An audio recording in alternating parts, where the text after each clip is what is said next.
I know that the molecules in my body are traceable to phenomena in the cosmos. And it's our 15 pounds of gray matter that figured this out. There's a kinship with the cosmos that resonates deeply with New Age thinking, but I'm not apologetic about that. It's what we find. If whatever we find resonates with whoever, go ahead, take it.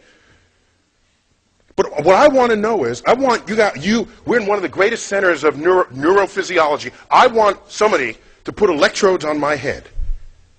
And when I reflect on our kinship with the cosmos, when I do the calculation that shows that a 15-ton meteorite that we have in the center of the Rose Center for Earth and Space, it's an iron meteorite. When I do the calculation that shows that if you take all of the iron from the hemoglobin of the people in the tri-state area of New York City, you can recover that much iron out of their blood and realize that the iron from that meteorite and the iron from your blood has common origin in the core of a star. Tell me what part of my brain is lighting up, because that excites me. That makes me want to grab people in the street and say, have you heard this? That it's not simply, as Carl Sagan said, we are star stuff, but there's a more poetic and I think more accurate way to say it. It's quite literally true that we are stardust. In the highest exalted way one can use that phrase.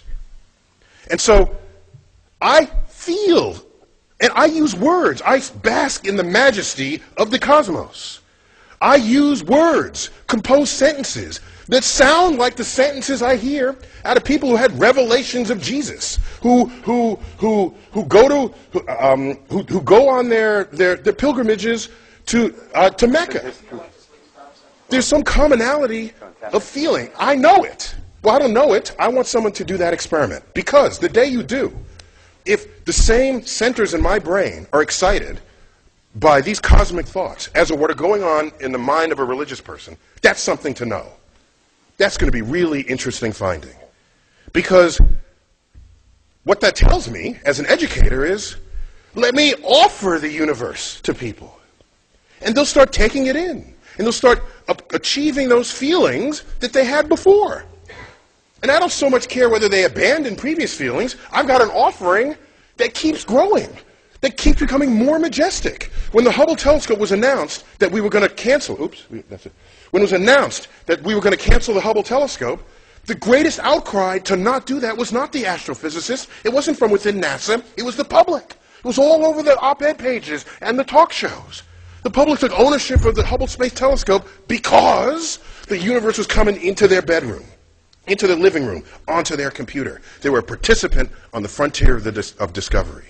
And as far as I can tell, if you let them know that it's not simply that we're in the universe, but in fact, given the chemistry of it all and the nuclear physics of it all, not only are we in the universe is in us. And I don't know any deeper spiritual feeling than what that brings upon me.